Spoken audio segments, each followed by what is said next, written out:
Прывітанне, паважаныя слухачы. Вы слухаеце чарговы выпуск духоўна-хрысціянскай праграмы «Добрая вестка». У Святой Бібліі сказана, што вернікі Христовы павінны імкнуцца да спакойнага жыцця з усімі людзьмі і да стану святасці, бо, як далей тлумачыцца, без гэтых рысаў ніхто Господа не ўбачыць. І тут маецца на ўвазе тая акалічнасць, што калі названых характарыстык у чалавека не будзе, ён не будзе збаўлены. Мы маглі б замяніць слова «святасць» другім словам, менавіта словам «пабожнасць». Розніца ў значэнні паміж гэтымі двума тэрмінамі не такая вялікая. Быць святым або пабожным азначае, што чалавек стараецца жыць з чыстымі намерамі і жаданнямі ў дачыненні да Бога і іншых людзей, ды паколькі гэта яму мажліва, пазбягаць грашэння. Але не толькі гэта. Ёсць іншыя бакі гэтых тэрмінаў. Пачнём у гэтым выпуску праграмы абмяркоўваць іх значэнне і разам падумаем о практычных выніках у штодзённым жыцці. Каля мікрафона Юрый Рапецкі.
Я таго погляду, што ўсе мы час ад часу думаем аб тым, чаму нам трэба намагацца быць добрымі людзьмі, праяўляць любоў і павагу іншым людзям, дапамагаць тым, хто мае патрэбу ў нашай дапамозе.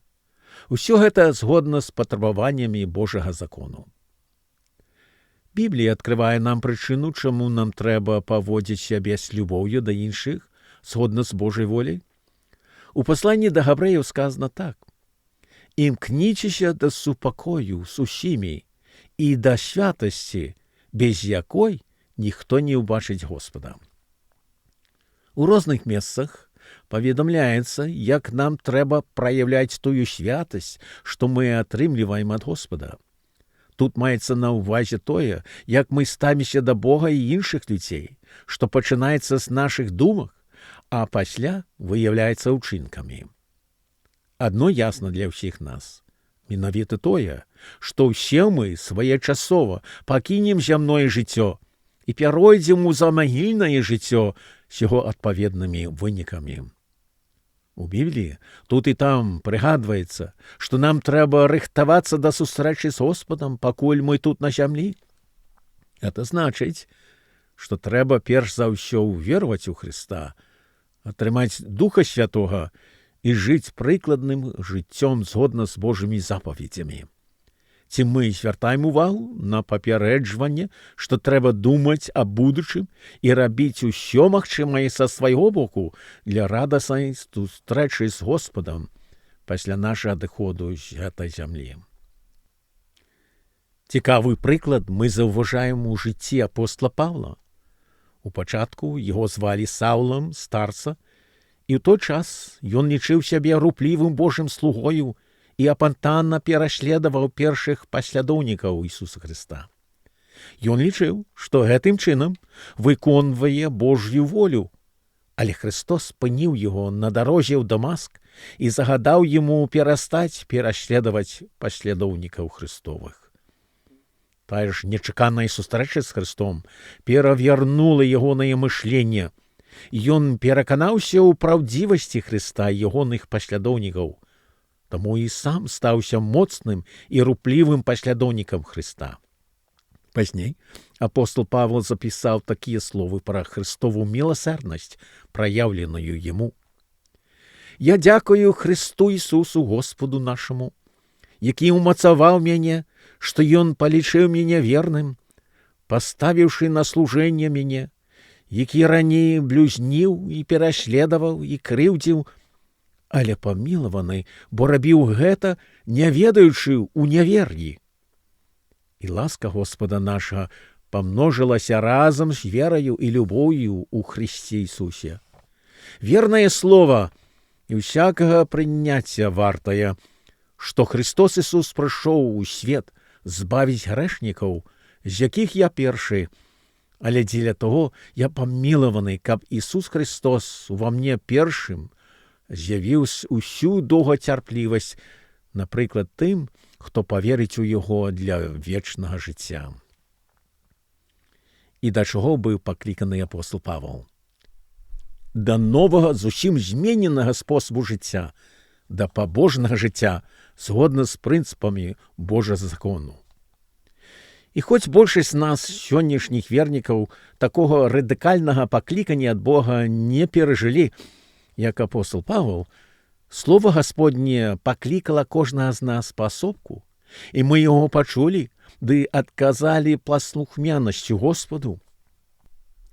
Звярнуць сур'ёзную ўвагу на Христовы заклік да нас, вось гэта з'яўляецца найважнейшым актам для нас, які было яно для апостола Павла. Цікава, як ён гэта растлумачыў цару Агрипу. Мы чытаем. «Цару Агрипе, я не быў непакорлівы небеснаму відзяшу, але спярша вяшчаў і тым у Дамаску, пасля і ў Єрусаліме, і па ўсёй юдэйскай краіне, і язычнікам, каб яны пакаяліся і звярнуліся да Бога, творачы годныя ўчынкі, даказваючы сваё пакаянне». Памятайма, што ў Слове Божым сказана, што ўсе мы мусім з'явіцца перад судовы пасад Христа, каб кожны атрымаў за тое, што ён учыніў, будучы ў целе, ці добрае, ці благое. Калі гэта так, то мы ставім перед сабою далейшае пытанне. Якімі спосабамі і ўчынкамі павінны мы рыхтавацца да таго моманту, калі сустрэнемся з Христом, і ён перагледзіць нашае жыццё, пражытае тут на зямлі. У шматлікіх месцах Біблія падказвае, як нам трэба жыць, па волі Гасподняй. Усіх тых месцаў мы не закранём у гэтай гутарцы, але прыгадаць некаторыя ключавыя месцы можам. Напрыклад, апостол Павел запісаў такія павучальныя словы свайму маладому супрацоўніку Цімафею, што і датычаць кожнага з нас. Паганных і бабскіх баек цурайся, але практыкуйся ў пабожнасці, бо цялеснае практыкаванне малакарыснае, а пабожнасць на ўсё карысная, маючы абяцанне жыцця цяперашняга і будучага. Апостол выдзяляе і падкрэслівае пабожнасць як нешта каштоўнае і вартае для кожнага паслядоўніка Хрыста. Ён кажа, што фізычнае практыкаванне, тое, што мы сёння называем фізкультурай, прыносіць мала карысці. Канешне, трэба тут жа памятаць, што апостол параўноўвае фізічную зарадку і трэніроўку з развіццём і паглыбленнем нашай веры ў Хрыста і спадзявання на яго. Духоўны рост спрыяе нашаму развіццю ў духоўных справах. Фізічнае практыкаванне прыносіць нам нейкую карысць, але дасягнутае ім не падымае нас да таго вышэйшага ўзроўню хрысціянскай духоўнай сталасці. Тое, што мы робім дзеля нашага фізічнага здароўя, адносіцца толькі да зямнога існавання, і гэта займае сваё адпаведнае месца для нашага добра. Але тое, што мы робім дзеля нашага замагільнага існавання, вось гэта застанецца на карысць нам на ўсю вечнасць.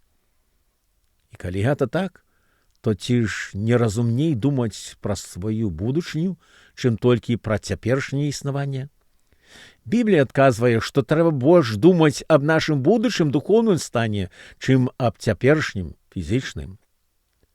Прыпамінаем словы апостола Паўла ў 4 раздзеле 2 паслання да Карынфянаў.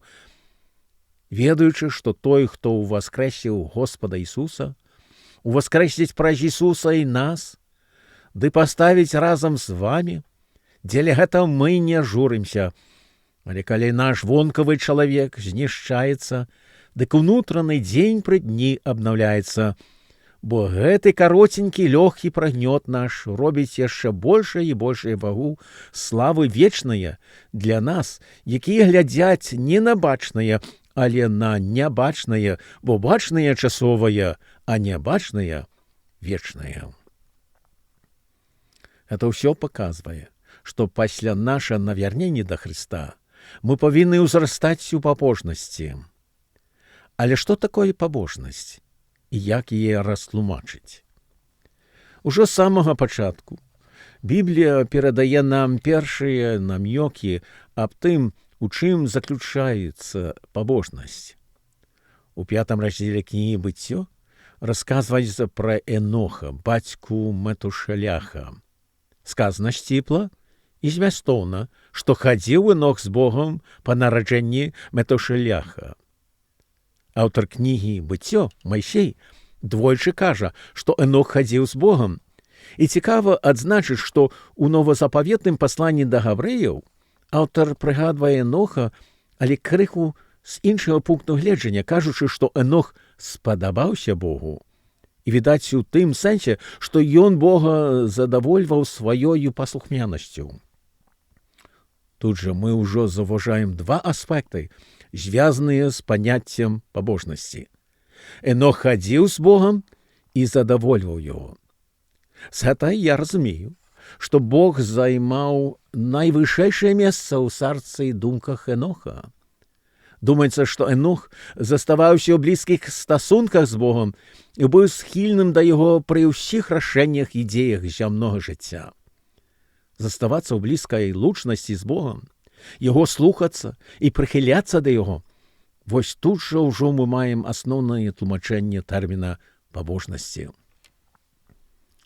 Прыхіляцца да Бога нясе ідэю, што мы са свайго боку жадаем лічыцца з Богам і ягонай волі для сябе. Хадзіць з Богом таксама азначае, што мы чытаем ягонае слова Біблію і гэтым чынам чуем ягоны голас, молімся яму з падзякай за ягоную дабрыню нам і просім, каб ён вёў нас па ім выбранаму шляху для нас. Пабожны чалавек заўсёды думае пра Бога і ягоны ўдзел у сваім штодзённым жыцці. Падобна да таго, як мы застаёмся ў прыемных адносінах з людзьмі, якіх паважаем і любім, так і трэба рабіць з Господам. Ён павінен быць у нашых думках пастаянна. Мы можам выказвацца Богу ў любы час, звяртацца да Яго ў малітве, просячы ягонае кіравання і дапамогі ў тых справах, якімі займаемся. Біблія кажа, што Бог упершыню палюбіў нас, не мы Яго. Па словах Яна Багаслова, у гэтым выявілася любоў Божая да нас, што Бог паслаў у свет Сына свайго адзінароднага, каб мы жылі праз Яго. У гэтым любоў, што не мы палюбілі Бога, але Ён полюбіў нас і паслаў Сына свайго як выкупную ахвяру за грахі нашыя. Пазней у сваім пасланні Ян Багаслоў кажа, што мы любім Бога, бо Ён спярша палюбіў нас. І сапраўды, прыхільнасць да Бога даказваецца нашай любоўю да Яго.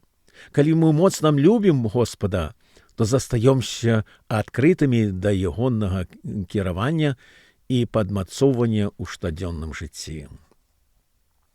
Пабожны чалавек не толькі любіць Бога і застаецца ў цеснай лучнасці з ім, ён таксама жадае Яго. Такі вернік не адчувае ніякага прымусу, што ён мусіць заставацца ў блізкіх адносінах з Господам. Ён ад сябе гэтага жадае і да гэтага імкнецца. Бога ён знаходзіць у ягоным слове, у асабістых малітвах, у думках і здарэннях, што адбываецца ў ягоным жыцці. Значыцца, Бог займае цэнтральнае месца ў сэрцы і думках пабожнага чалавека. Это правда, што пабожны чалавек праяўляе сваю прыхільнасць да Бога не толькі думкамі, але таксама дзеямі, якія сведчаць аб тым, што ён застаецца ў цесных адносінах з Господам. Мы падумаем далей пра пабожнасць у будучых выпусках праграмы, але цяперака нас цікавіць наш унутраны настрой у дачыненні да Бога. Ці ж Бог застаецца той найважнейшай асобай для нас, хто ідзе ўслед за Христом. Для многіх людзей існуюць два бакі жыцця. Першы – гэта іхняе штодзённае пражыванне, другі – іхняе рэлігійнае жыццё і актыўнасць. Так, для многіх гэтыя дзве стараны застаюцца асобнымі і раздзеленымі, а паміж імі адсутнічае ўсякая аб'яднальная сувязь.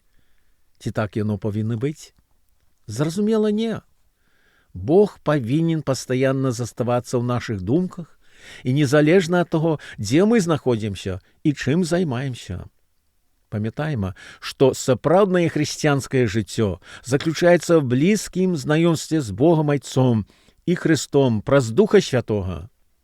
Быць біблійным хрысціянінам нясе большае значэнне, чым толькі прыходзіць на богаслужбы і трымацца нейкіх хрысціянскіх рытуалаў і традыцыяў. Сапраўдная пабожнасць палягае ў тым, што вернік падтрымлівае цесную лучнасць з Господам, паводле якой ён размаўляе з Господам, выказвае яму свае думкі і просіць ды стараецца спазнаць Гасподню волю для сябе. Гэтага ён дасягае, чытаючы Слова Божье і молячася яму.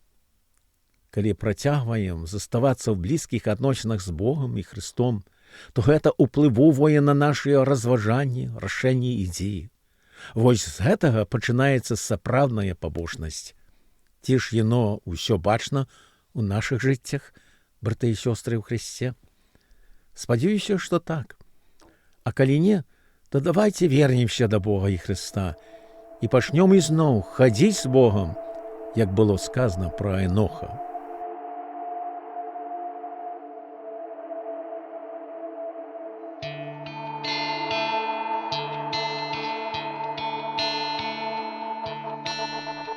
Jeszcze один cudowny dzień, Твое ласковое дыхание глубей кранается мне. Сумную Panie. Jeszcze один cudowny dzień. Ty dorysz mnie u znak kochania, a ja sumuję po Tobie. Czekają moment na spotkanie. Sumuję nieba bez Ciebie, jak i ja. Cicho sumuję.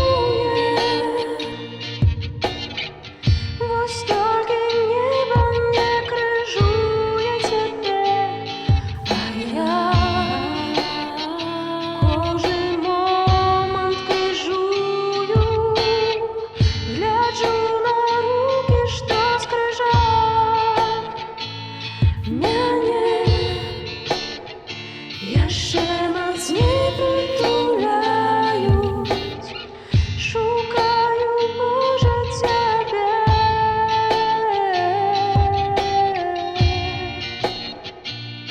Шукаю.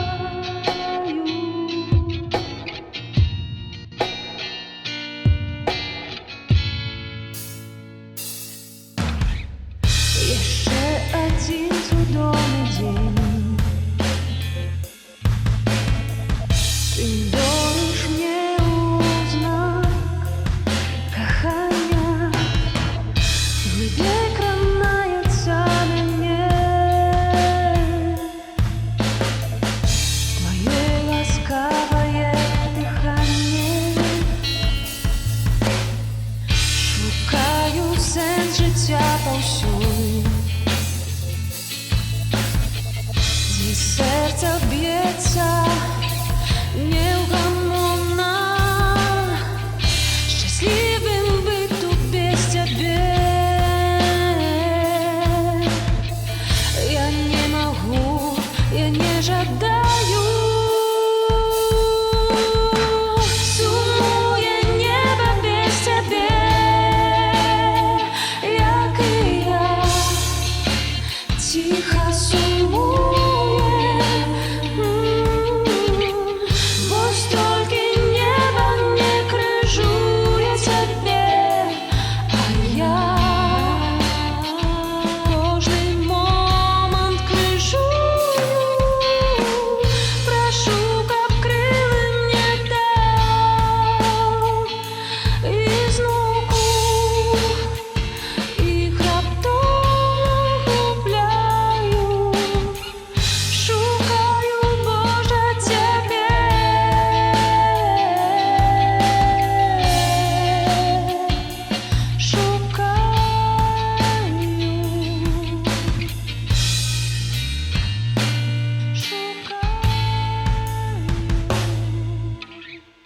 Шановні слухачі, кожен з нас, хто думає про Бога, Христа, Духа Святого і своє християнське життя, знаходиться у своїм особистим стані перед Господом Богом. Некоторые з нас стали ще послідовниками Христа давним-давно. Господа добре знаємо. Шматкроць пережили і досвідом убачили, як Ён працює в нашому житті. Іншыя з нас, магчыма, толькі што нядаўна пайшлі ўслед за Господам. Незалежна ад таго, у якім стане мы знаходзімся перед Господам цяпер, мы ўсе жадаем Богу дагаджаць сваімі разважаннямі і ўчынкамі і ва ўсім гэтым праяўляць тую ж рысу пабожнасці.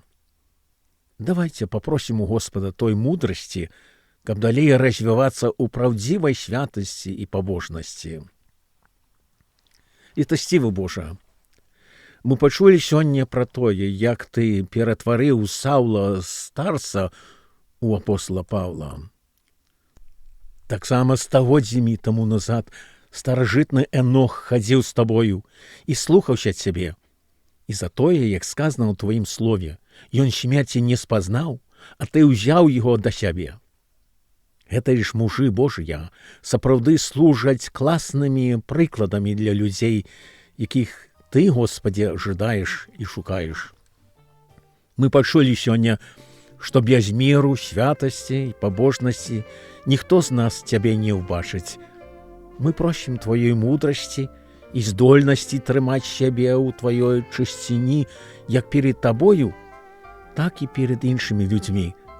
Дапамажы нам практыкавацца ў пабожнасці, як выказана ў тваім слове.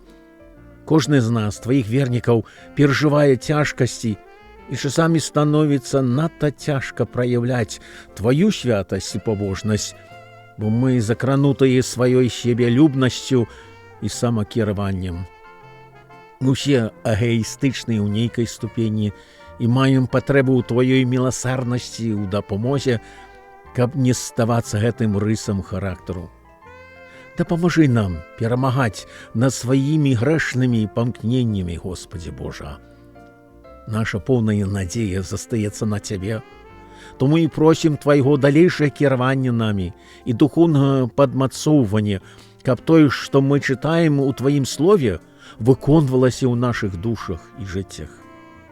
Усяго гэтага мы просім з вялікай удзячнасцю за тваю ласку і дапамогу у імя нашага вялікага збаўцы Ісуса Христа. Амен. Слухачы, шчыра дзякую за тое, што праслухалі гэты выпуск праграмы «Добрая вестка». Спадзяюся, што сказанае паслужыла дабраславеннем і падбадзёрыла вас. Зычу ўсім гасподніх найбагацейшых дабраславенняў і всякай дапамогі ва ўсіх вашых справах і намерах. Заставайцеся з Господам. До наступнай сустрэчы па інтэрнэце. Вашым вядоцам перадачы быў Юрый Рапецкі.